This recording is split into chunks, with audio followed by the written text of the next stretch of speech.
Let me ask about this ad that you have out. It's in the Washington Examiner. And That's right. It says we have to stand together or we'll all hang together. That's a Benjamin Franklin quote from the revolutionary times, the American Revolution. How are you using this in relation to climate change and what it's going to do to the North American energy industry?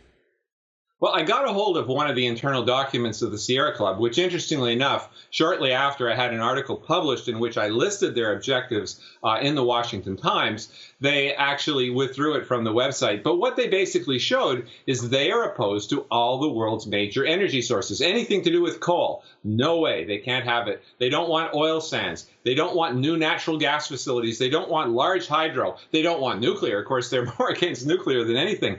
And so there's basically a civil war that's going on within the conventional energy sector. People like the nuclear power people and natural gas, they say, you don't need coal, you can use our products, and so they basically buy into the climate scare, acting as if they aren't next on the hit list once coal is destroyed. And that's a big problem. I mean, it's very much like any situation where divide and conquer. If you can get your enemy, the enemy of the Sierra Club, that is the conventional power sources, fight each other.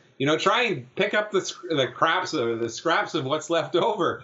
But in fact, that's a deadly policy. They're going to kill them one by one. Right now, coal's on the firing line because it puts out more CO2 than the other sources.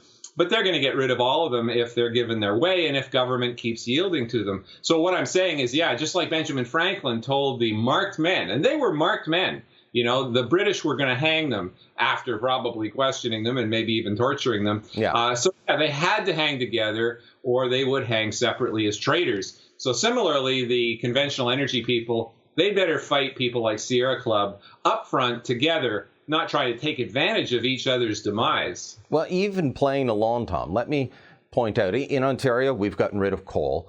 I think they still have some in Alberta.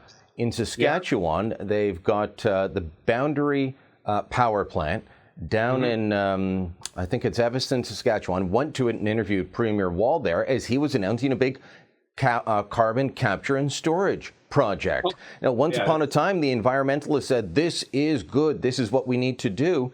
So he said, great, I'll do that. That way I can keep burning coal. It's cheap. It gives off good power. We'll capture the CO2.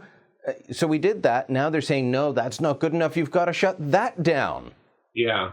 Well, the federal government, every provincial government, they're just totally buying into the climate scare. Even the Harper government bought into the climate scare because they passed regulations that said there could be no new coal-fired facilities unless they captured and stored all their CO2 underground.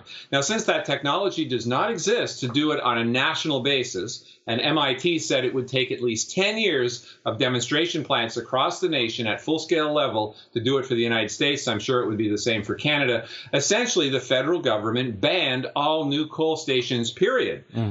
So they very definitely bought into the climate scare. It's worse under Trudeau, the new NDP government in Alberta. They want to end coal. Coal is, provides half their electricity. I mean, this is really a disaster. You don't get rid of your cheapest form. What you do is you clean it up.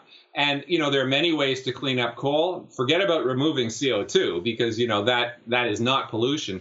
But we can have clean coal stations. There's no question about it. But the idea that we're stopping climate change, I mean, even if Ontario ceased to exist or the whole of Canada, it would make no difference. So, I mean, the first thing is the science is almost certainly not there. We don't know the future of climate, let alone that we can control it. But even if it were true, Canada's impact is negligible in comparison with China, who, as I said earlier, have an out clause. So the whole thing is ridiculous.